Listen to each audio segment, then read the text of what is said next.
sa pamamagitan ng isang panalangin.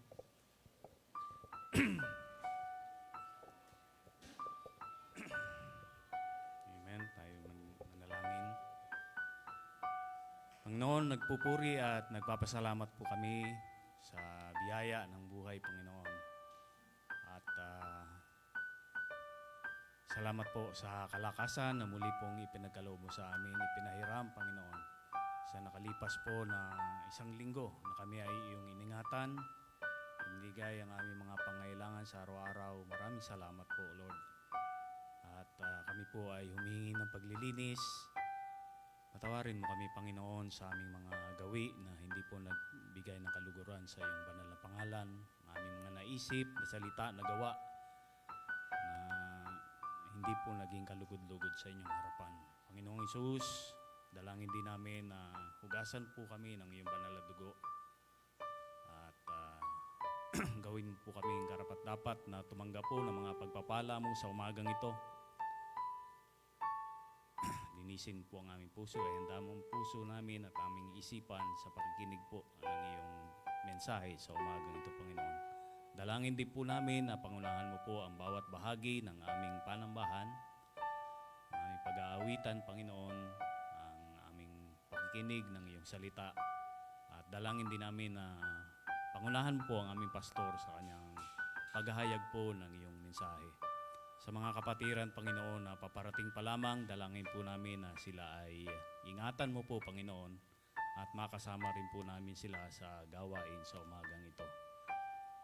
Maraming salamat po muli at ito ay aking dinadalangin na may pasasalamat sa pangalan ng Panginoong Hesus. Amen.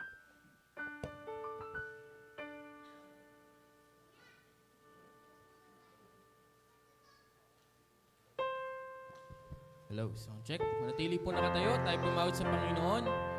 Sa ating po unang awitin po natin ang dakilang biyaya ni Jesus. Sa unang stanza, ready now and sing. Ang dakilang biyaya ni Jesus sa akin, umid ang aking dilat, di kayang sambitin, pasanin ko'y inibis, diwa ko'y lumaya, dahil sa inabot ng kanyang biyaya. Ang dakilang biyaya ni Jesus ay malalim pa kaysa dagat, mataas na bundok, bukal na halindog, at maging sa akin ay sapat. Higit ang lapat sa aking sala, lampas sa aking kasalanan. Purihin natin ang kay Jesus lang. Ang dakilang biyaya ni Jesus sa lahat, dahil iya'y luminis at ako'y naligtas. Kanikalay na naputol, inalaya ako, pagkat inabot ng biyaya ni Kristo. Ang dakilang biyaya ni Jesus ay malalim pa kaysa dagat, mataas na bundok, bukal na halindog, at maging sa akin ay sapat. Higit ang lapat sa aking sala, lampas sa aking kasalanan. Pupurihin natin ang kay Jesus na pangalan. Ang dakilang biyaya, kahit napusapan, nasa larin nagiging tunay na ang banal. Kapayapaan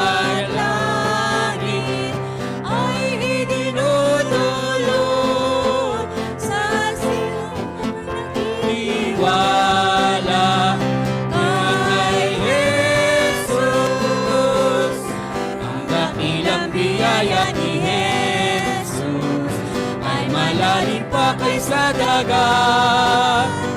Mataas na bundok, lumalangan biyaya at maging sa akin ay sapat. Higit ang lapat sa aking sala, lampas sa aking Kasalanan, purihin at ikinang kay Jesus na pangalan. Pangalawang awitin says, Bigan.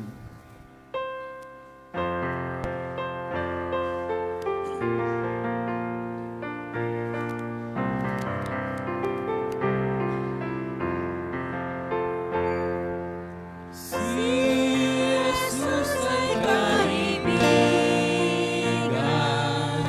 sa lahat-hapis binasan. Anong laking karapatan, Diyos mapanalanginan. Ganong kapayapaan ang malimit na ligdan. Dahil sa kinaligtaan, Diyos may pananalanginan. May pagsubok at tukso man, di galing kahit saan. Huwag tayong maglulumpay-pay, malaki na naman. May karapatan na ibigan ang magiging salumbay. Alang aming kahinaan, Jesus ang dalanginan. Pangatlo po. Mahirap na binibigatan sa sapin-saping bansan. Si Jesus aking kanlungan, siya ang dalanginan. Hinang ang paniniwanan ng mga kaibigan. Bisig ay ating tanggulan, siya ang kaaliwan.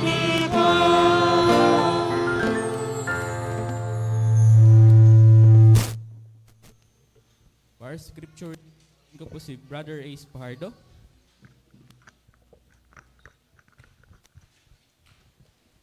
Magandang umaga po sa ating lahat. Inaanyayahan ko po ang lahat na buksan po natin ang ating mga Biblia sa libro ng mga kawikaan. Buksan po natin ito sa Kabanata 2, Kapitulo 2, versikulo 11 hanggang 20 po. Ulitin ko po, Proverbs chapter 2, verses 11 down to verse 20. Magkakaroon po tayo ng salitang pagbasa. Ako po muna sa unang verse, sa verse 11. Kayo po susunod. And sunod-sunod na po. And babasahin po natin ng sabay-sabay ang verse 20. Kung nandun na po kayo, say Amen. In Proverbs chapter 2, verse 11, the Bible says, Discretion shall preserve thee, understanding shall keep thee.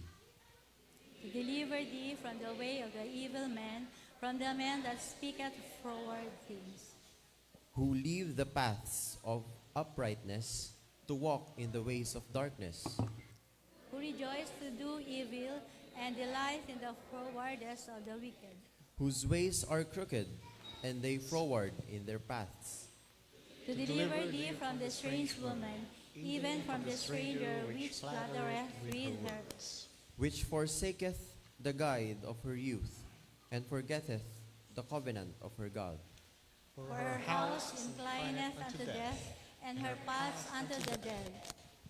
None that go unto her return again, neither they take they hold of the paths of life. And in verse 20, sabay-sabay po nating basahin, that thou mayest walk in the way of good men, and keep the paths of righteousness. Blessed be the reading of the word of God. Nakaupo na po ang bawat isa. Tayo mawit pa ng isa para sa Panginoon as a deer.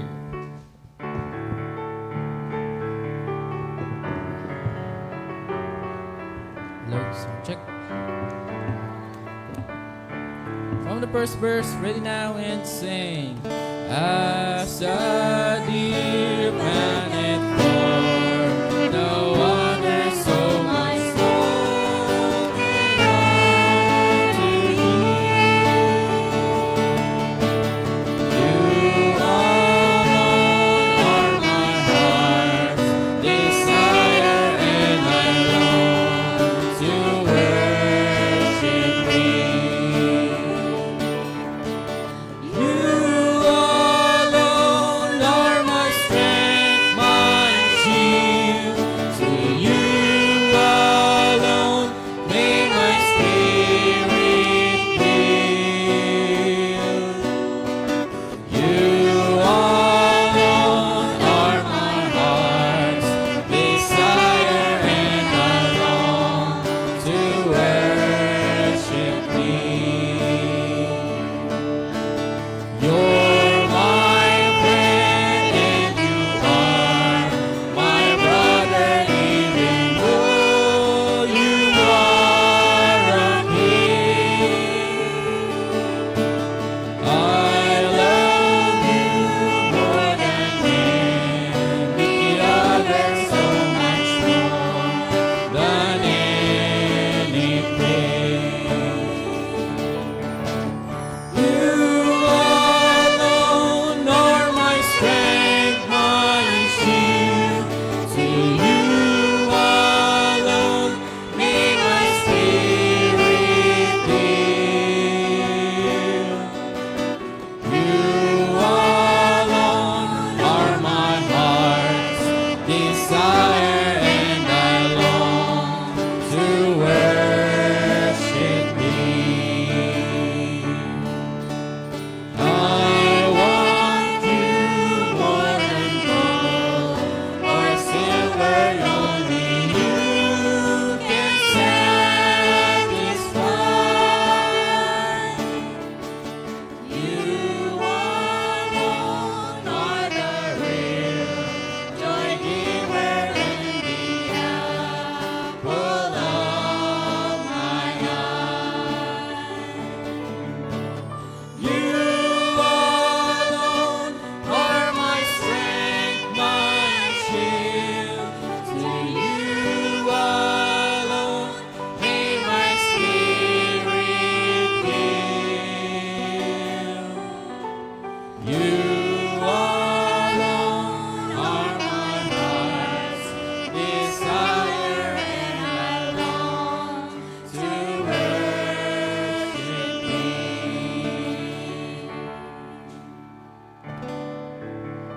Pagin po natin ang OBBC Choir.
Hello, sound check.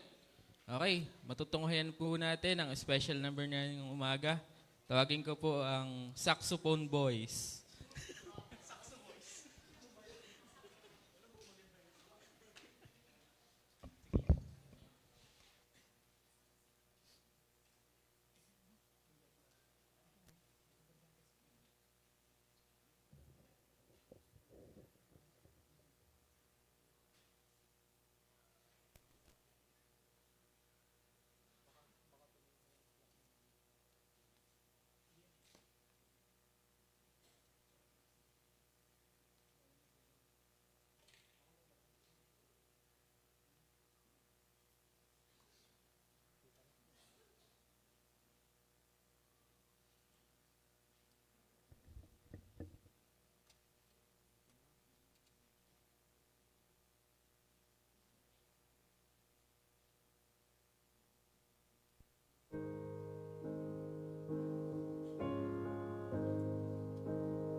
Amen. Salamat. Torotot Boys.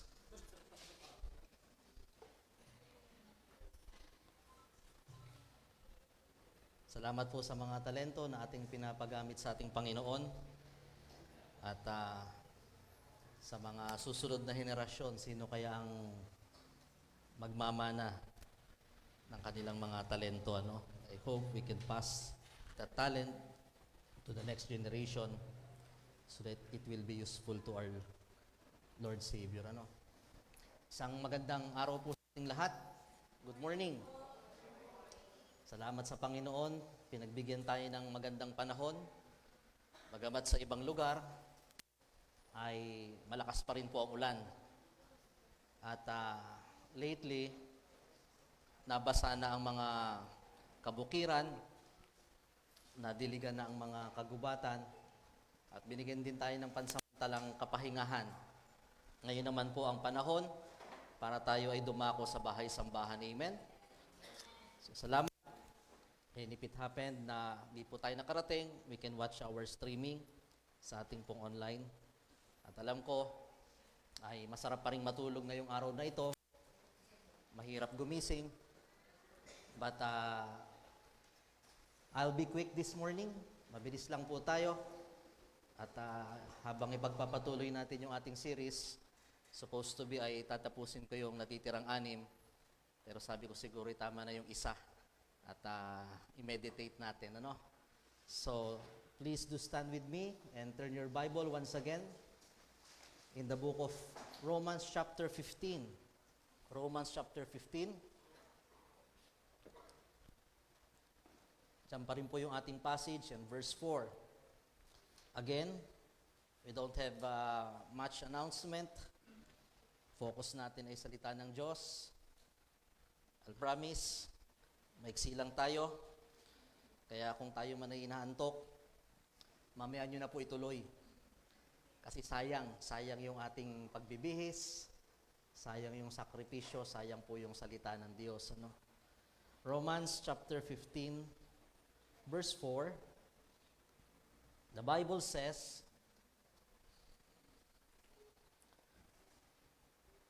"For whatsoever things were written aforetime," ano man yung mga naisulat nung nakaraan, maging sa Bibliang ito, "for our learning, that we through patience and comfort of the Scriptures might have hope." What in the Word these 12 tribes have to do with us today? Because in every tribe, we can learn something from them. Bilang pagpapatuloy ng ating sermon, lessons learned from the 12 tribes of Israel. Shall we go to the Lord in prayer? Manaming Diyos, sa araw pong ito, nagpapasalamat po kami sa magandang panahon. Ang masama sa amin, maaring sa iba ay maganda. Salamat Panginoon sa ulan. Salamat Panginoon sa araw. Ano man ang panahon, basta kayo ang kasama namin bilang Panginoon. Lord, salamat po sa umagang ito. Nakarating po kami sa bahay-sambahan. Salamat po sa kalakasan na meron kami. Meron mang mga kahinaan, meron mang mga karamdaman, pero nandyan po ang inyong kagalingan. Salamat Panginoon sa kamay na aming naigagalaw. Salamat sa aming paa na aming nailalakad, sa aming mata na nakakakita. Salamat sa buhay na meron kami. Nakilang Ama, sa umaga pong ito, ang aming gagawing sakripisyo ay hindi sapat upang tumbasan ang inyong kabutihan. Wala po kami may pagmamalaki. Kaya Lord, sa umaga pong ito, pakalinisin niyo po kami. Patawad kung ang aming serbisyo ay may mga pagkukulang. Patawad Panginoon sa mga pagkakataon na kami ay nakakalimot, nagdududa. Lord, sa umaga pong ito, tangang inyong anak na si Jesus ang siyang makita sa aming puso. Buksan niyo po ang aming puso sa pakikinig. Hindi lamang sa pakikinig, kundi aming ma-meditate at ma-apply sa aming buhay. Maging kapakinabangan. Sa buong linggo, ang katotohanan na napapagod ang aming pisikal, ang aming katawan. Pero may isang bagay na napapagod na hindi kayang palakasin ng anumang material na bagay. Hindi kaya ng pahinga. hindi kaya ng gamot, hindi kaya ng bakasyon, ang pagod ng aming kaluluwa, ng aming spiritual. Kaya Lord, sa umagang ito, empowered us through your songs, through your word of God. Sa aming mga bisita, Panginoon, makilala po kayo ng lubusan bilang tagapagligtas. Sa mga kasama po namin, na maaaring sa iba't ibang dahilan, wala po rito, na Panginoon, ma-feed po sila ng salita ng Diyos sa anumang kaparaanan, sapagkat panibagong linggo ang aming tatahakin. We need the Word of God. Lord, bigyan niyo po ako ng wisdom, patuloy na passion, revelation from the Word of God. Samahan niyo po kami. Ito po ang aming dalangin sa matamis sa pangalan ni Jesus. Amen and amen. Please be seated. The 12 tribes of Israel, although ito pong series na ito ay na-discuss na sa ating prayer meeting, and as of now, we are dealing with the 12 disciples of Jesus Christ every Wednesday during our prayer meeting. And ano po ba yung significance nitong 12 tribes na ito? Or we called the chosen nation, the chosen tribe, or Israel. So, for the recap, sa mga wala po last week, at saka reminder na rin sa atin, yung genealogy ng 12 tribes. The beginning from Adam and Eve, and of course, meron silang anak, si Abel at si Cain.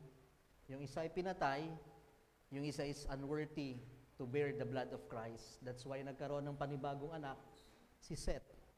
And from Seth, pinanganak po ang henerasyon ni Noah, the Noah's Ark, the flood. And then from Noah, nagkaroon po ng 3 anak. Lahat po ay nagunaw, lahat po ay pumanaw. Only the family of Noah, sila po yung sinave ng Panginoon for the preservation of generation.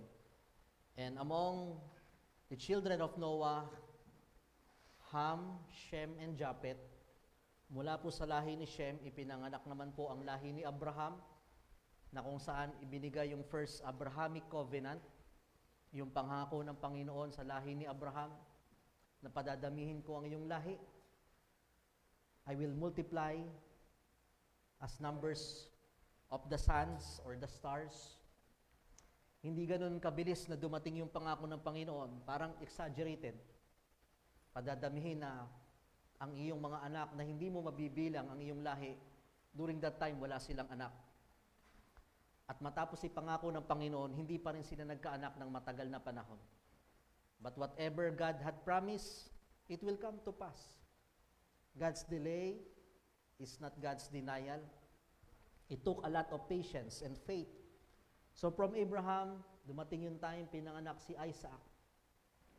And then from Isaac, pinanganak si Jacob. And from Jacob, dyan po isinilang yung 12 tribes of Israel. Napaka-significant nito sapagkat mula sa kanilang lahi, maraming kinapulutan ng aral na nakikita po natin sa Biblia. At ganoon din po sa ating nabasa kanina, for whatsoever things written aforetime were written for our because their history could also be our story. 12 tribes. Pinag-usapan natin last week yung 6, 12 magkakapatid. Bagamat iba't iba po ang kanilang mga isang kanilang pinagmulan, pero iba't iba ang kanilang kinahantungan. Sa ating buhay, meron tayong mga magkakapatid, iba-iba rin yung ating kinahantungan. Iba-iba yung ating mga pinupuntahan. Kay Reuben, ang unang lesson na makikita natin from Genesis chapter 49, nung ang kanilang father na si Jacob ay mamamatay, ibinigay yung pinakang mahalagang blessing. Pag ipinapanganak po ang tao noon, ibinibigay yung pangalan, the initial blessing, may significance yung pangalan. Hindi ngayon na kung ano lang yung maisip, di ba? Noon talagang may meaning yung pangalan, pero ang pinakang mahalagang blessing is the last word of your father. At dito, ibinigay niya yung mga blessing sa kanyang anak, the prophecy. This is what are going to happen in your life, a balance or a truthful prophecy. Ibig sabihin, yun yung galing sa Panginoon. Si Reuben, ang prophecy sa kanya, supposed to be siya ay panganay. Siya ang bearer ng birthright. Siya yung makapangyarihan, siya yung panganay, siya yung maraming possession, siya yung pinakang blessed. Pero alam natin yung nangyari kay Reuben. There is this one time na ang kanyang father na si Jacob, on the way, kasama si Rachel, isinisilang ang anak na si Benjamin, namatay si Rachel sa panganganak, pero during that time na nagsasuffer ang kanilang mga magulang, gumawa ng isang malaking kasalanan, si Reuben, sinipingan niya ang pangalawang asawa ni Jacob, at dahil doon, hindi yun nakalimutan ng Panginoon. The lesson that we can learn from Reuben, don't exchange God's blessing from temporary pleasure. Pinagpala na dapat si Reuben, siya na dapat yung panganay, siya yung may magandang buhay, nasa kanya ang posisyon, nasa kanya ang kapangyarihan, pero nawala sa kanya yung kapangyarihang yon. Because don't exchange God blessings from temporary pleasure. May mga opportunity na minsan lang dumarating, may mga blessing na ipinagkatiwala sa atin. Subukan natin, sikapin natin tayo maging katiwala ng mga pagpapala. Huwag nating haluan ng mga temporary pleasure that will lose or in exchange of the blessings of God. That is something that we can learn from Reuben. Ang pangalawang anak ay si Simeon. Si Simeon ay isang lesson that an uncontrolled temper gives lifelong consequences. Ang emosyon na hindi makontrol, tayo ang kokontrolin ay magdulurot ng isang kapahamakan. Maganda ang intensyon, pero mali ang aksyon. Nangyayari sa atin yan. Ano ang nangyari kay Simeon and kay Levi? Pinagsamantalahan ang kanyang kapatid na si Dinah. Dahil sa galit ni Simeon sa ginawa sa kanyang kapatid, linusob nila ang bayan ng Shechem. Ngunit, hindi lang basta nila linusob, kundi inubos nila ang buong lahi ng Shechem. Sabi nga nila, iba ang ganti ng api. Pero dahil doon, sa kanyang aksyon na yon, nagkaroon ng mga hindi magagandang bagay kay Simeon. An uncontrolled temper gives lifelong consequences. Sapagkat hindi kulang, hindi sakto, hindi kulang, ngunit labis ang kanyang paghihigante. Sa mga panahon na tayo ay galit, ito yung mga panahon na dapat munang mag-isip sapagkat an uncontrolled temper gives lifelong consequences. Reasonable. Tama ang motivation, ngunit mali ang aksyon. Sa ating buhay, may mga bagay na may puntos naman tayo. Tama naman. Maganda naman ang iyong nasa isip. Reasonable naman, pero mali ang kaparaanan. Simeon, an uncontrolled temper gives lifelong consequences. Kasama niya sa ambush, kasama niya umatake ang kanyang kapatid na si Levi. Sila yung partners in crime, di ba? Sila yung, teka lang, naapi tayo, magkasama tayo, hindi tayo papaapi. Sila yung magkasama. Kasama dapat sa curse or kasama sa consequence si Levi. And yes, kasama si Levi. And all throughout, nandun yung consequences sa buhay ni Levi. But there is one thing na ginawa ni Levi that changed the mind of God. During that time na si Moses ay papunta sa kabundukan upang makipag-usap sa Panginoon, ang kanyang kanang kamay na si Aaron at ang iba pa ay hindi nakapaghintay at sabi nila, tayo ay gumawa ng guya. Akin na ang inyong lahat ng ginto at pilak at alahas, hindi na babalik yan. Tayo sumamba, gumawa tayo na nating Diyos. And all the tribes, sumang-ayon, liban lang sa isang tribe, ang tribe ni Levi. Made a difference. Kita ng Panginoon ang puso, ang pagbabago, ang pagbawi ng tribe of Levi. Kaya kung tutuusin, kalunos-lunos ang consequence ng ginawa ni Levi, pero ang kanilang tribe, ang ginawa pa ng Panginoon na maging minister, the tribe of priests, sila yung nangunguna sa simbahan. They are unworthy. But through the mercy and the grace of God, ang lesson, pwede tayong magkamali, pero pwede tayong gumawi. Ang isang malaking pagkakamali ay nabubura kung ang tao ay bumabawi. A simple sorry, a simple gesture of being thoughtful, sincere, kahit anong galit sa'yo ng tao, pero kung ang binabato mo ay bawi, kabutihan, ito'y unti-unti ding nabubura. Lalo pa kaya sa Panginoon, na kung saan ang Panginoon ay mahabagin at maawain. Kaya sa ating buhay, kanino tayo nagkamali? Pwedeng nagkamali ka sa iyong anak, sa iyong magulang, sa iyong kapatid, nagkamali ka sa iyong amo, nagkamali ka sa iyong kaibigan, lalong higit nagkamali tayo sa Panginoon. Ang lesson ng buhay ni Levi, ang mali ay hindi maitutuwid ng panibagong pagkakamali. Pag nagkamali, pwede tayong bumawi because your failure is not your final. One decision and one action can change the course of your life. Pwedeng mabago. Kahit sabihin natin, anumang lalim ng ating pagtanggi, ng ating pagkakamali, may pagtatama at may pagtatama. 1, 2, 3, Levi. Sunod, Judah. Si Judah, hindi siya ang panganay, pero siya yung ginawang leader ng lahat ng tribes. In fact, the line of Jesus Christ, King David, and kings came from the line of Judah. Paano nangyari yun? Ang lesson that we can learn from him, leadership requires responsibility and accountability. Maraming mga instances na nakita ng Panginoon yung pagiging responsible and accountable ni Judah. Responsible. Siya yung man in front, siya yung humaharap, siya yung nakikipaglaban, siya yung nag-i-stand up. Pero yung pagiging responsible, isang bagay yon. Ang mahirap, yung pagiging accountable. Yung pagiging responsible,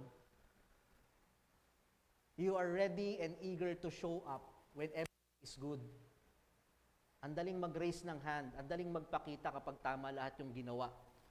Kapag panalo, kapag maayos, kapag papuri ang aanihin. Pero pag pagkakamali, pagtatama, pagsisisi, pagtanggap ng pagkakamali, mahirap. Pero ang nakita ng Panginoon kay Judah, hindi lang ito sa mga panahon na siya'y bida. Kaya niyang harapin, aminin, ituwid ang kanyang mga pagkakamali. Kaya niyang magpakumbaba. Sa ating pong buhay, ganun din. Diba? Ang daling humarap, ang daling magpakita kapag alam natin mabuti ang i-comment sa atin. Alam natin pag mabuti ang ating nagawa. But it's another thing to show up when you know na ikaw ay nagkamali. It's another thing na marunong kang umamin. It's another thing na marunong kang makinig, marunong kang magpatama, at marunong kang magbago.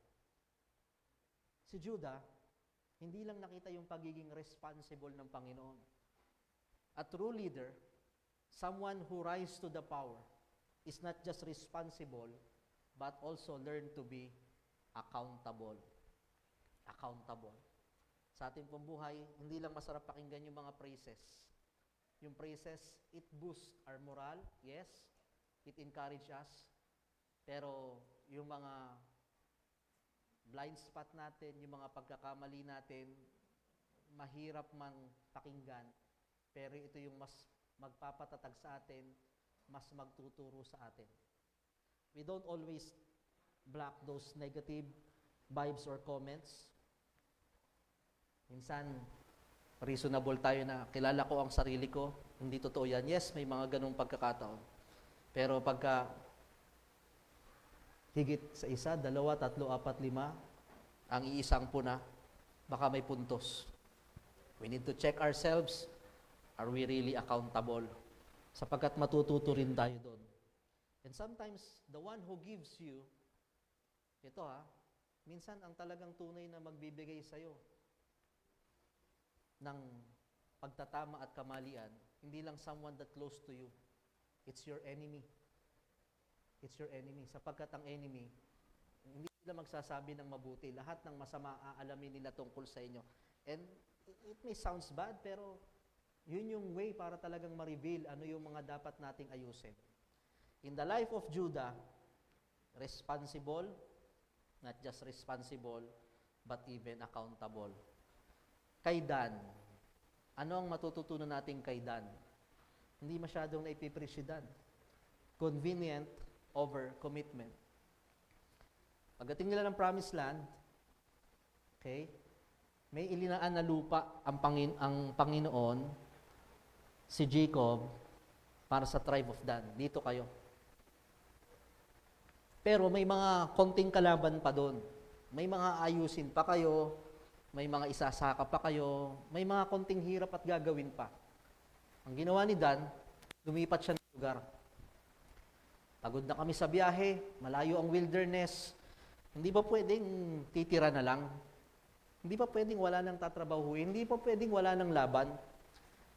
Ang ginawa ni Dan, pinili niya yung convenient kaysa maging committed. Kaya eventually, ang nangyari kay Dan, yung konting yun na tinira niya na mga kaaway, unti-unting lumaki at sinakop ang kanilang bayan na wala yung kanyang possession. Convenient over commitment. Hindi lahat ng madali ay tama. There are things that seems right, but the end thereof is destruction. May mga bagay na talagang dadaan tayo sa uncomfortable. It took commitment sa mga bagay-bagay. Maraming bagay na mas madali. Diba? Mas madali ang hindi magtrabaho kaysa magtrabaho. Mas madali ngayon ang magpahinga kaysa sumimba. Mas madali. Pero si Dan, ang pinili niya, convenient over commitment. Kapag tayo ay nahihirapan, hindi ibig sabihin nun, lagi tayong mali. Maraming mga daan talaga na dapat paghirapan. Naphtali, what can we learn?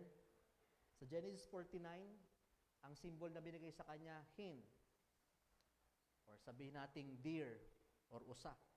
Tulad ng usa, malaya siyang pumupunta sa iba't ibang lugar. Meron siyang kalayaan. And sabi doon, it bringeth good words. Malaya ka. Hindi lang malaya ang kanyang paa, kundi malaya ang kanyang bibig na magbigay ng mga katotohanan at mabubuting salita.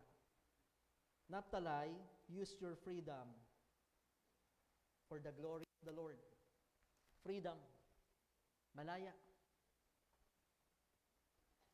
Hindi na mabubura sa kasaysayan, pero pwedeng makalimutan. Year 2020, in the history of this generation, in fact,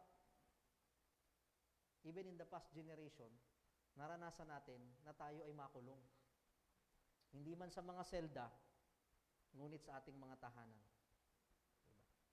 Doon natin nakita yung walang kalayaan. Hindi tayo makalabas, hindi tayo makaluwas. In fact, kahit simbahan, wala, lahat. Pero binigyan tayo ng Panginoon ng kalayaan. Yung ating pinakang talagang ilinuluhod, yung ating pinapanalangin, sinagot ng Panginoon. Malaya na uli tayong nagagawa mga bagay-bagay. Bukas na uli ang paralan, bukas na ang palaruan, bukas na ang mga malls, bukas na ang ating mga simbahan. Gamitin natin yung kalayaan na yun for the glory of the Lord. Binigyan tayo ng kalayaan. Use your freedom for the glory of God. Hanggat malaya, hanggat may kakayahan. Malaya ang iyong kamay, gawin mo ang mga bagay. Lalong higit para sa Panginoon, malaya pa ang iyong paa, nakakalakad pa, gamitin mo for the glory of the Lord. Be naphtali. And at this time, again, for whatsoever things were written aforetime. Ano man yung mga isinulat na yan sa Bible, were written for our learning. Okay? 6 yung preach ko nung last time. Ngayon, tama ng isa. Amen? Bago pa unti-unting marang inyong mga mata at antukin, pag-usapan natin ang buhay ni God. Hindi G-O-D, G-A-D. Okay? Genesis 49:19. Buksan niyo ang inyong Bible. Genesis 49:19.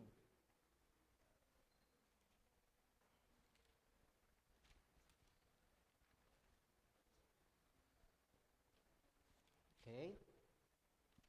From time to time, meron akong slides. Meron ding mga time na hindi ako nagpapa-flash ng scriptures, ano? So that you'll be able to bring your Bible pa rin. 49. Tingnan natin ang prophecy ni Jacob kay Dan. 49 verse 19. Okay, maiksi lang. Basahin natin. Everybody read.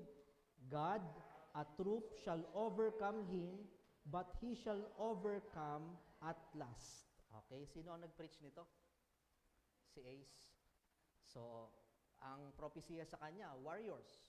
Merong o-overcome sa'yo, pero ma-overcome mo sila. God ay ikatlong anak ni Jacob. Anak niya kay Zilpah, yung handmaid ni Leah. Pinag-usapan nung prayer meeting yung lessons about wars, ano? Pero ibahin ko yung context ng pwedeng makuha. Pero nakita sa ibang numbers. Ang lesson from God, burdens in spite of blessings.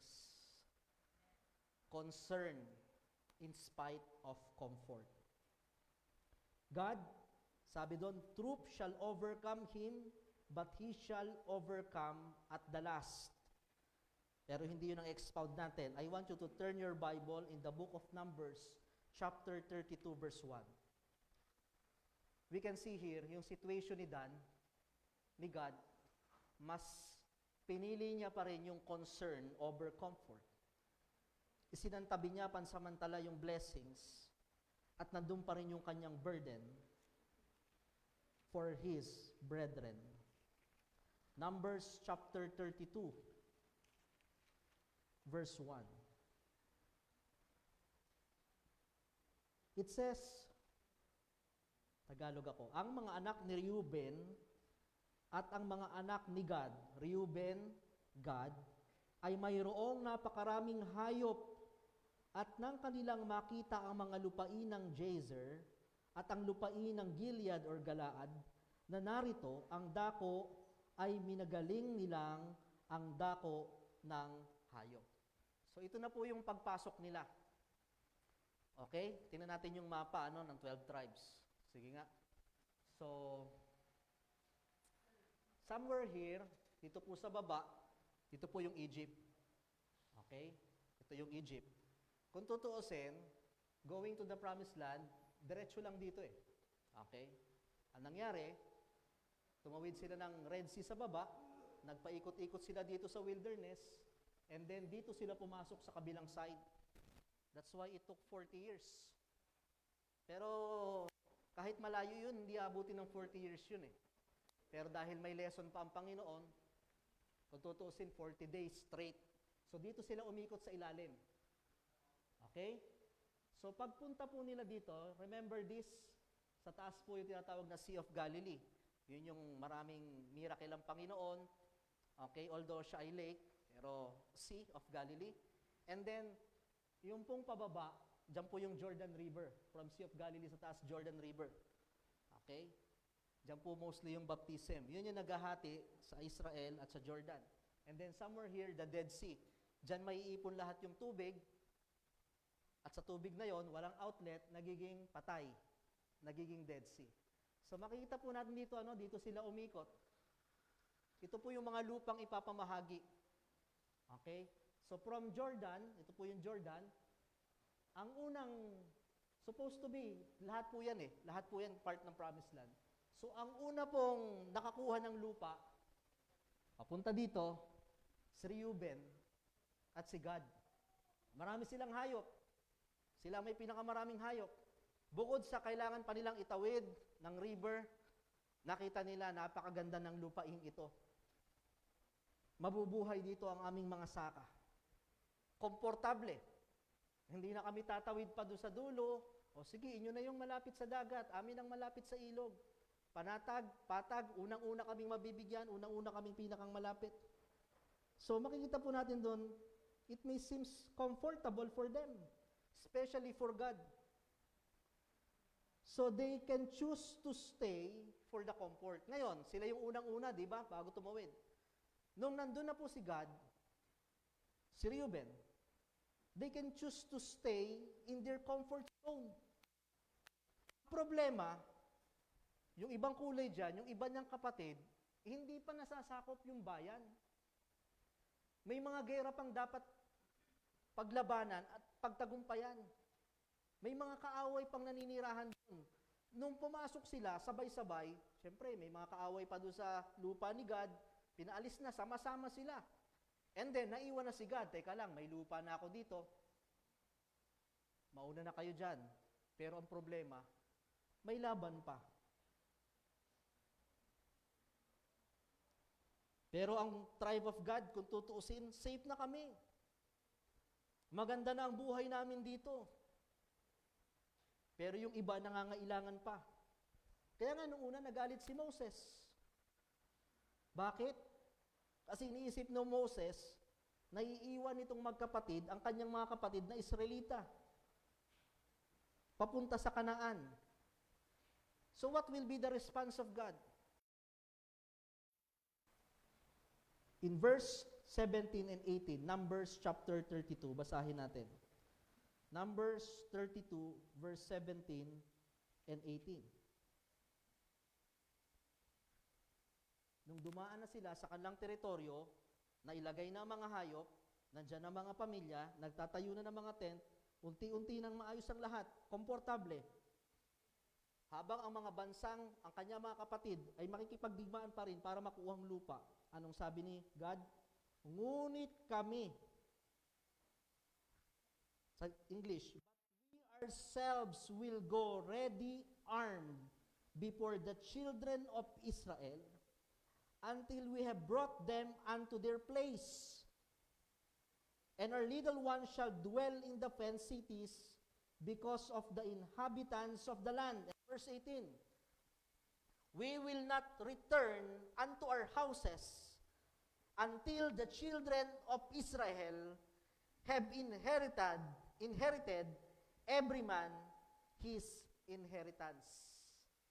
First thing that we can learn from God, God was blessed, but He did not forget His brethren. Komportable na siya, pinagpala na siya, pero hindi niya nakalimutan ang kanyang mga kapatid na patuloy na nahihirapan at nangangailangan. What if blessings makes us selfish? May mga pagkakataon na kapag natanggap na natin yung ating blessing, naabot na natin yung ating gustong posisyon, nakakalimutan natin ang mga ibang tao sa ating buhay. Si God, kung tutuusin, tahimik na. Maganda na ang kanilang buhay.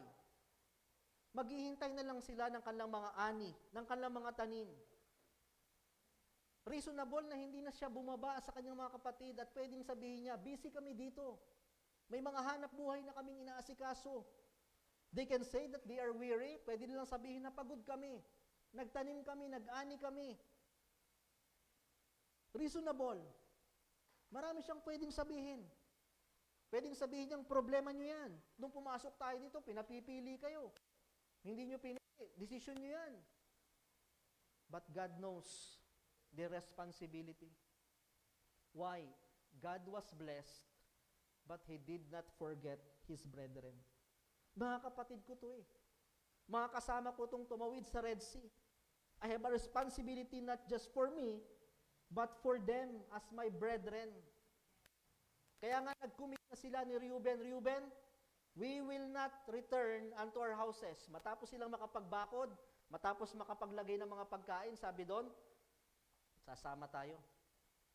Diba? Eh kung tutusin, bakit pa? Pwede naman kanyang-kanya na lang. We will not return unto our houses until the children of Israel have inherited every man his inheritance. Doon sa mapa, pwede namang, pagka nakaisa na tayo ng kapatid na maayos-ayos, pag nasettle na natin yan, uwi na tayo Reuben ha, wala nang masasabi. Sabi ni God, no, hanggat lahat yan, walang tirahan at hindi maayos. Hanggat meron pa rin concern Hanggat merong pangangailangan, hanggat pwede tayong tumulong, lahat tutulungan natin yan. Napakagandang principle. Convenience says, I have enough. Concern says, my brethren still need me. Convenience says, I am blessed. Pinagpala na ako. Concern says, I still care for them. Minsan, ganito sa ating personal na buhay. At minsan, ganito rin sa ministry. Kapag wala ka pang blessing, Lord, gamitin mo ako. Pero pag pinagpala ka na, Lord, okay na ako. Sila naman. Nung wala ka pang trabaho, nung wala ka pang sahod, Lord, gamitin mo ako dahil wala ako. Pero nung meron ka na, hindi ba mas dapat maging kagamit-gamit ka? Isang maling principle, yung lagi nating naririnig, bagamat may katotohanan, na ang paglilingkod sa Diyos, panapanahon lang yan, weather lang yan. Uusbong si ganto, mawawala si ganto naman si ganto. Liban na lang na wala na talaga tayong lakas at kakayahan, ang paglilingkod sa Diyos ay hindi panapanahon lamang. Hanggat tayo ay may lakas, anuman ang ating marating, anuman ang ating matapos, anuman ang posisyon na ibigay sa atin ng Diyos, we will not forget our brethren. Let us give God reason to bless us so that He will bless you more. Let us give God reason to promote you so that He will promote you more. God was blessed, but He did not forget His brethren. Pangalawang bagay, burden in spite of blessings, makikita natin kay God. Do not forget your identity and responsibility. Huwag mong kakalimutan kung sino ka talaga. Doon sa Genesis chapter 49, ang prophecy talaga kay God, hindi ka shepherd. Bagamat maganda yung napuntahan mong lugar, hindi yan eh. Ang pinakang prophecy sa'yo, ang pinakang title mo, God, isa kang warrior. Yun yung sabi ni Jacob. Siya talaga yung simula pa lang, magkakapatid, ito yung magiging warrior eh. Yun yung prophecy, at yun yung kanyang responsibility sa magkakapatid. Makipagdigmaan, ikaw ang kapagtanggol. The book of 1 Chronicles, chapter 12, verse 8. Sa po natin.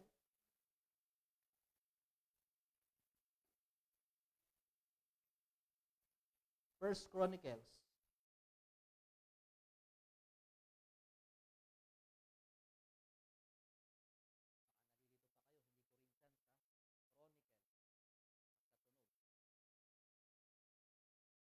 Wala po sa New Testament yun. Hindi nyo po makikita yun doon. Okay?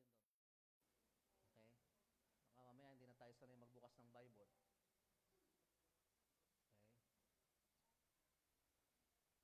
First Chronicles chapter 12 verse 8.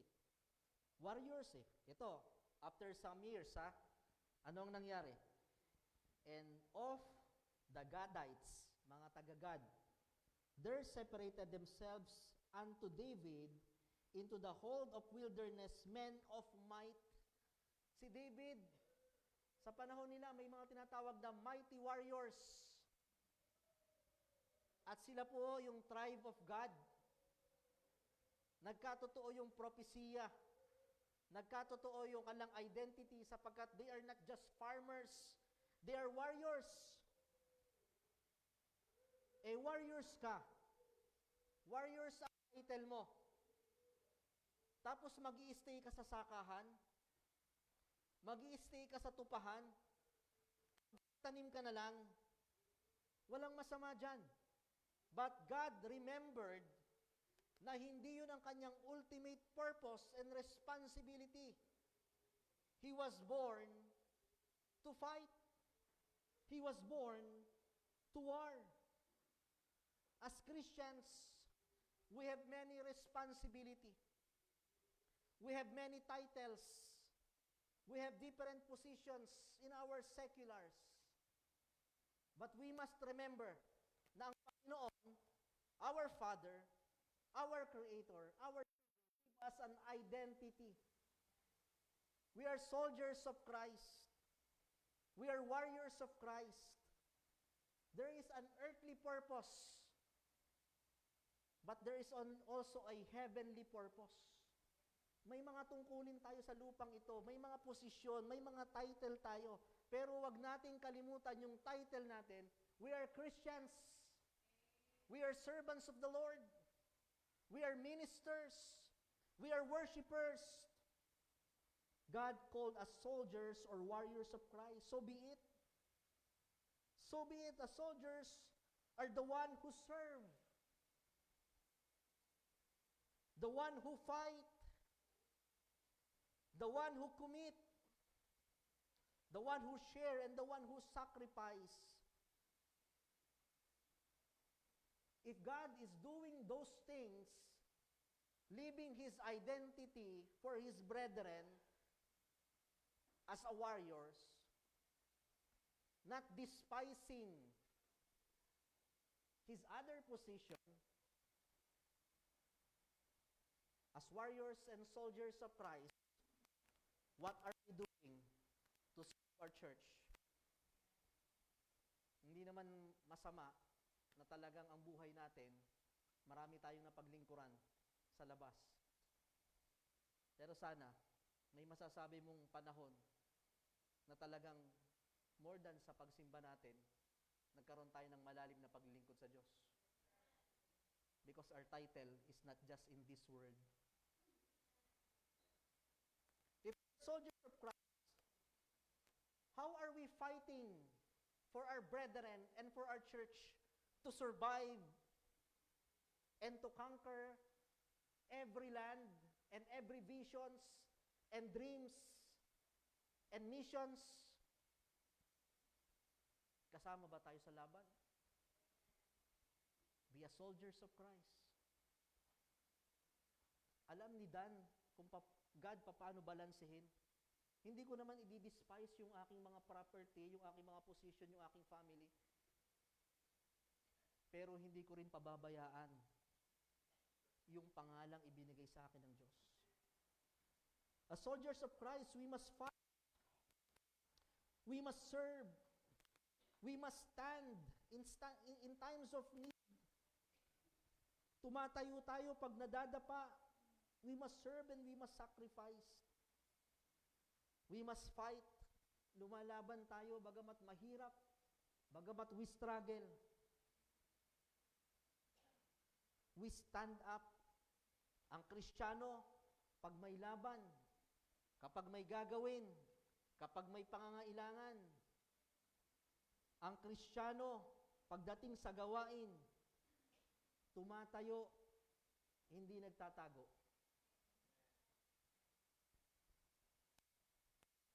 Kaya ang isang iglesia, hindi titindig, hindi pagpapalain kapag ang mga mananampalataya at membro ay hindi handang tumayo.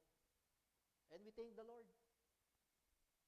Sapagkat hindi tayo pagpapalain ng ganito. Kung hindi natin pinamuhay yung ating title bilang mga Kristiyano at bilang mga lingkod ng Diyos. But it is a reminder sa mga hindi pa nag-i-stand up, it's time to stand up for the Lord. Be a soldiers of Christ. Ang sundalo, hindi siya binabantayan, hindi siya yung nasa comfort zone, hindi siya yung less ang sacrifice, may sakripisyo ang sundalo.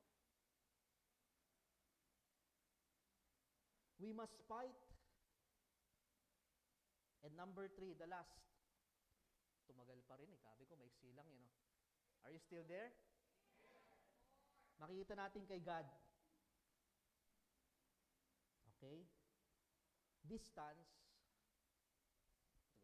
physical distance should not produce spiritual disconnection. Yung pagiging malayo mo, wag mong gawing dahilan para mawalan ka na ng connection sa mga kapatid mo at mawalan ka na ng spiritual life. Di ba yung mapa-interesting ang position ni God Dadaan ka pa ng Jordan River para makapunta ka sa iyong mga kapatid. Malayo siya sa kanyang mga kapatid. Nasa east side siya ng Jordan. Habang ang majority ng tribe sa west side. Pero hindi ibig sabihin no, na dahil magkalayo sila, wala nang pakialam si Dan. Physical distance, si God, should not produce spiritual disconnection. Di ba ganun naman sa pamilya natin? Hindi ibig sabihin umalis ka na, wala ka nang mababalitaan sa kanya. Hindi na siya magpaparamdam, wala na siyang concern. Kahit malayo yan, may connection kayo. May ugnayan kayo. Nandun pa rin. Hindi lamang po sa pamilya. If we consider your church as your family, physical distance should not produce spiritual disconnection. Kahit tayo ay mapalayo, may mga pagkakataong napalipat tayo ng lugar, napalipat tayo ng trabaho sa ibang lugar, sa Maynila, sa abroad. Hindi ibig sabihin, wala na tayong connection sa church. Huwag niyong kakalimutan ng church. Mga mag-aaral. Hindi ibig sabihin nag-aaral na kayo sa kabila, tapos na ang ating responsibility sa church. Hindi ibig sabihin na nag-asawa na tayo. Hindi ibig sabihin na naging busy na tayo, nagkaroon tayo ng mga responsibility. Stay connected. Kahit malayo. Yung iba naman, meron pa rin. Pag-uuwi na lang, after so many years.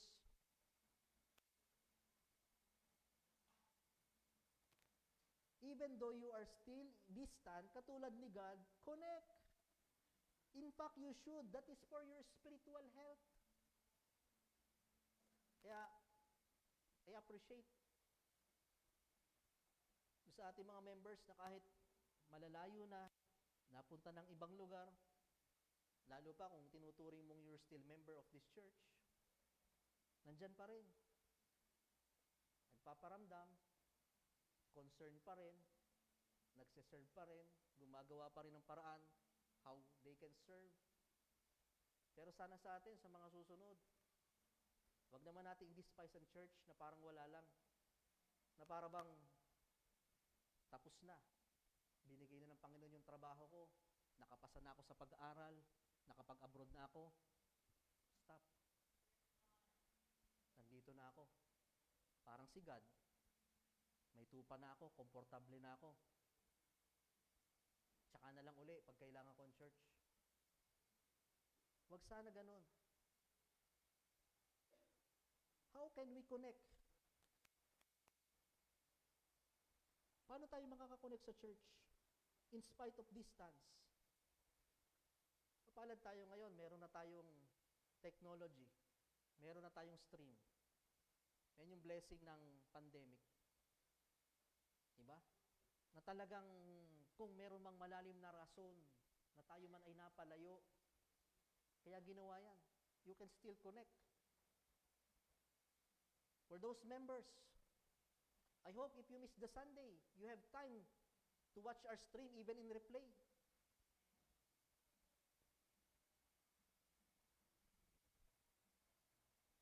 Para sa ating kapakinabangan, so that we can still connect.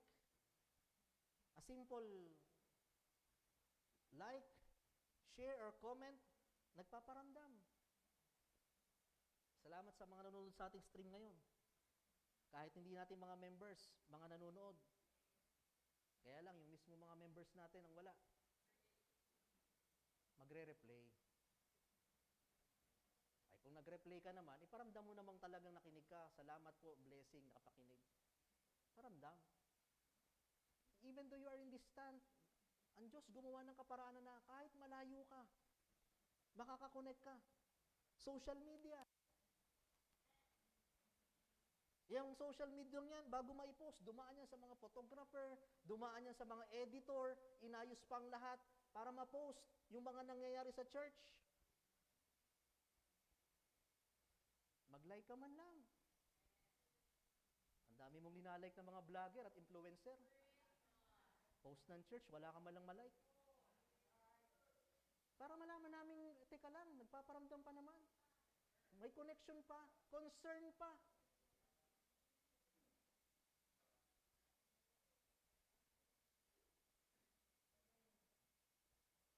Wala. Pag may nakita tayong post ng church, wala yun, dadaanan lang yan. Pag biglang lumabas si Malupiton, oy, diba? Pag biglang lumabas yung ganto, kung nandito tayo, okay lang. Ang problema, tayo nga nandito picture mo na nga, ikaw pa nag-react Ikaw na nga yun Nawala ka ngayon. Ano kayo nangyari nung church? Ano kayo, pati nga ng picture ng mga Sunday, mapag-react naman. Hindi yung, nasan ka na ba? There are many ways that we can connect. Meron tayong group chat. For announcement, by the way, ang ating group chat, intended lang for the announcement and praises ng church. Para yung iba naman, hindi naman marindi ng kung ano-anong quote. Pag po may mga bahalin doon, ipaubayan nyo sa MPRCB. Kasi nandyan din yan sa Facebook, alam ng lahat yan. Minsan lang ako magbigay ng mga announcement and praises. Pag nabasa nyo naman, mag-like naman kayo. Para alam naman namin, by the way, if you are a member of our church, meron tayong GC. Okay? Kung nawala man kayo or kung ano pa man, magpalagay kayo. Para updated kayo sa mga praises and nangyayari. Diba? That is how we can connect.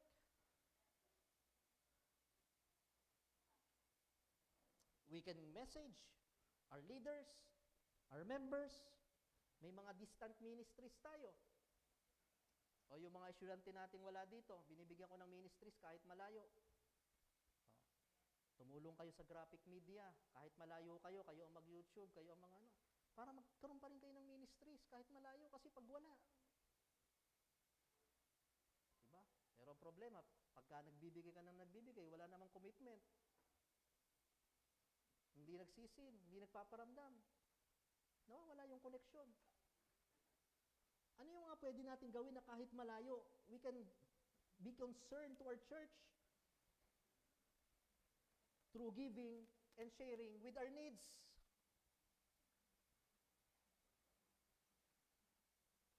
Pastor, wala na po ako dito, pero dyan pa rin po ang aming member ha. Dyan pa rin ang aming membership. Kasi nagkaroon po ako ng magandang trabaho dito sa ganitong lugar. May trabaho na po ako. Okay? Papaano kaya kayo makakakonect pa rin? Pinagpala ka ng Panginoon sa iba't ibang kaparaanan at ibang lugar, prinomote ka ng Diyos. Pwede kang magparamdam sa pamagitan pag may pangangailangan. Not all. Pero alam nyo, ang problema ng karamihan, kung kailan pinagpala, kung kailan mas masagana sana ang ma-share sa church, kung kailan pinagpala, tsaka nawala. Kaya sabi ko nga, kayong mga students, hindi lang ang tinitingnan, ano kayang kurso. Ang ganda nga ng kurso. Ang tanong, magiging tapat kaya sa Panginoon? Pag tayo pumunta ng ibang lugar, we still have responsibility to our church. Hindi na puputol yun. Ang pakiramdam ng iba, ay, salamat. Diba? Ilang buwan akong wala sa church, 2 taon. 2 taon akong pahinga sa giving. Diba? Tuloy-tuloy yun, sapagkat tuloy-tuloy ang Diyos sa pagpapala sa buhay mo. In fact, kaya ka nga nandyan, mas prinomote ka ng Diyos.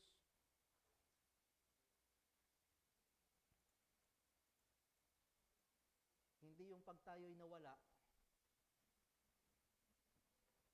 na rin yung pagiging daluyan natin ng pagpapala.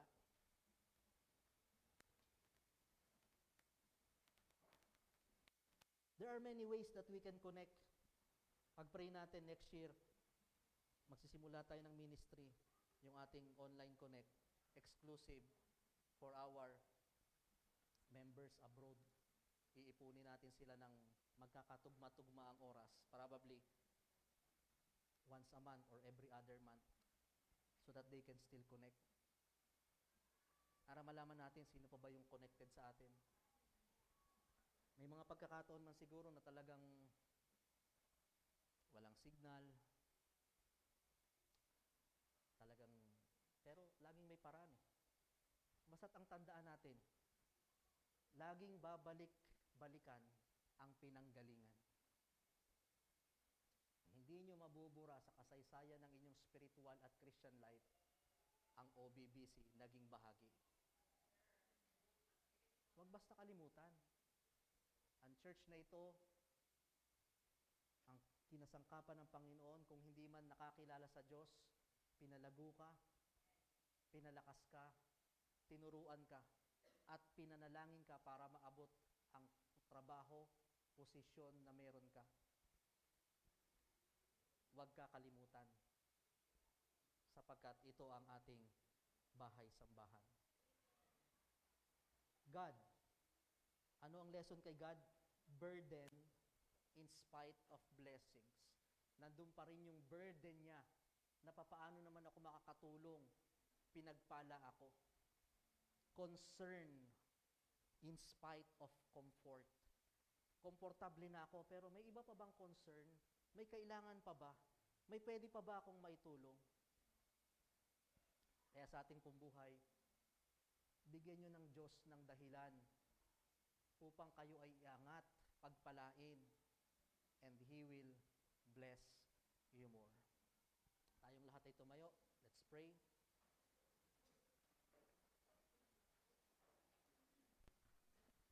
Lord Heavenly Father, sa araw pong ito, salamat po. We learn lessons from the life of God. Salamat, Panginoon, sa patotoo ng kanyang buhay, na bagamat after so many years that they reached the promised land, nandun po siya sa kanyang comfortable zone, resting zone.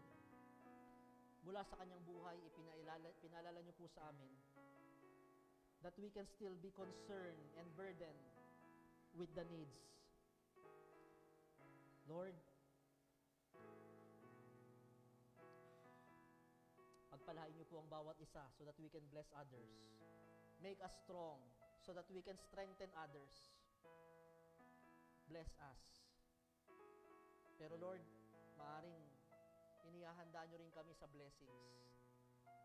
Tinitingnan niyo ang aming character. Tinitingnan niyo ang aming maging response. At Lord, speaking of blessings, ipaunawa niyo sa amin na hindi lang laging material, may physical blessings, may spiritual blessings, may companionship blessings. Kaya Lord, sa umaga pong ito, salamat. Tulad po ni God, hindi niya nakalimutan yung kanyang identity. Yes, maaring sa ngayon ako'y farmers, maaring sa ngayon ako'y shepherd, maaring sa ngayon ako'y tent makers, but I am a soldiers. Lord, iba-iba kami ng trabaho, iba-iba kami ng posisyon. Pero yung identity yung binigay niyo sa amin, we are servant of God. We are soldiers of Christ. May laban ng iglesyang ito na dapat kasama kami. Lord, just like God, hindi naging hindrance yung pagiging malayo. May mga instances, Panginoon, na talagang we compromise. Kailangan naming umalis, kailangan naming mapalayo, kailangan naming mapunta sa ibang lugar. But Lord, I prayed for those who are far from us, na alagaan po nilang anang spiritual life, na sana yung matagal naming tinanim, hindi lang sa maiksing panahon, ay maubos at agawin ng dyablo. Tulungan niyo po sila, Panginoon, na hindi lang tumingin sa mga material na bagay, kundi tingnan din ang kalang kalalagayang spiritual. Na katulad ni God, na bagamat may pagpapala, pero kaya niyang balansehin ang lahat. I pray, O God, for those who are disconnected. Bring them back to the shepherd's fold. Salamat sapagkat ang inyong message, ito'y makapangyarihan, ito'y nagtatama, bagamat masakit, pero ito yung kailangan namin. And Lord, thank you for reminding us. Kung may mga pagkakataon man na kamaring kami napapahiwalay with our brethren. Tulad po, Panginoon ni God, I will not return into my house until all the houses of my brethren be settled. Lord, malaki pa ang pangangailangan ng iglesyang ito. After 40 years, may magagawa pa ito. At hindi ibig sabihin nagawa namin noon, ay magagawa namin lagi.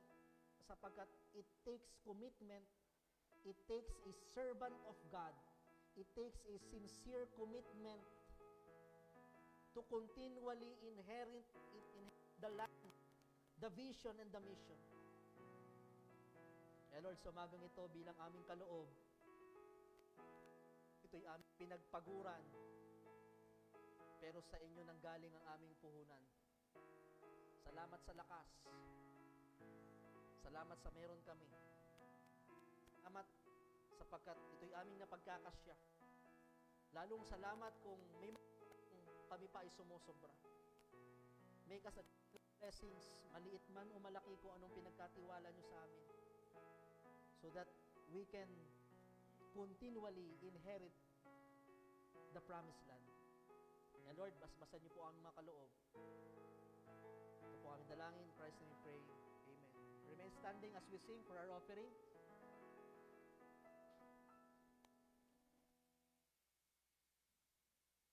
Okay, awitin po natin, Tunay Kang Matapat.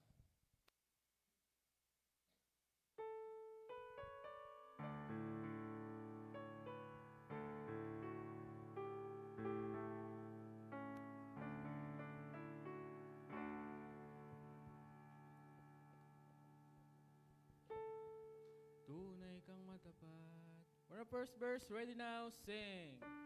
Tunay kang matapat, Diyos naming Ama. Di nagbabago,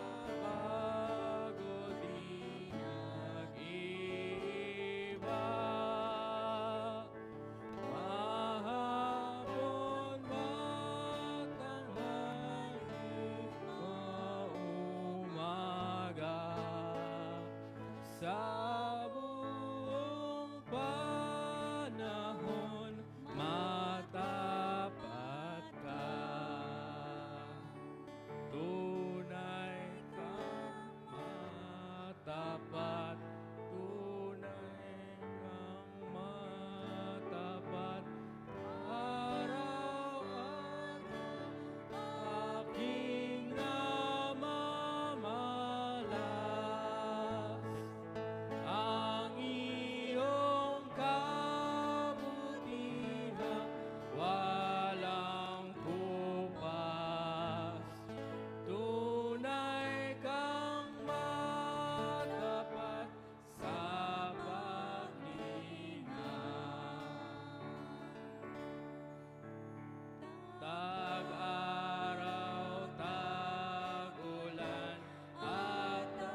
Please be seated.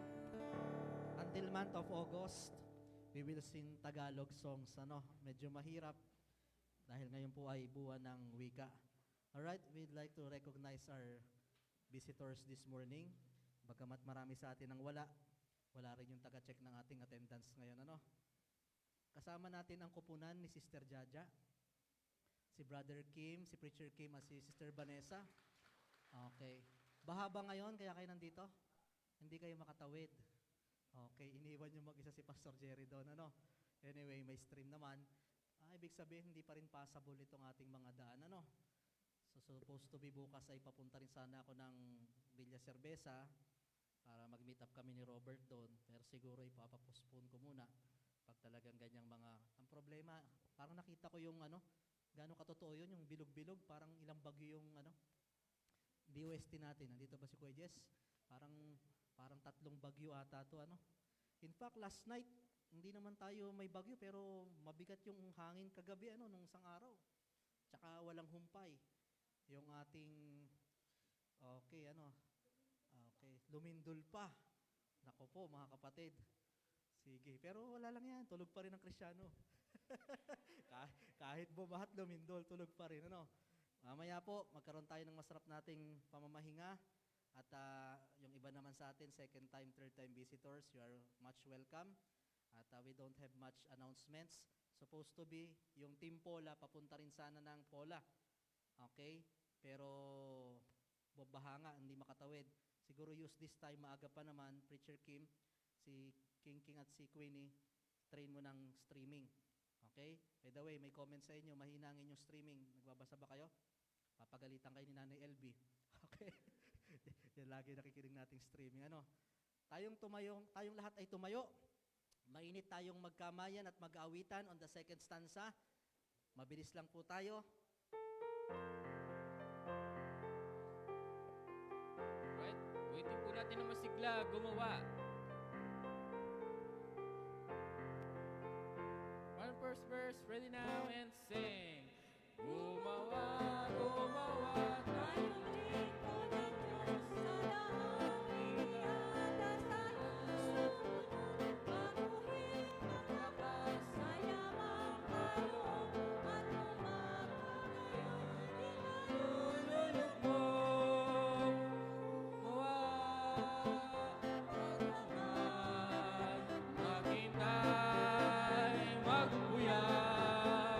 Umasa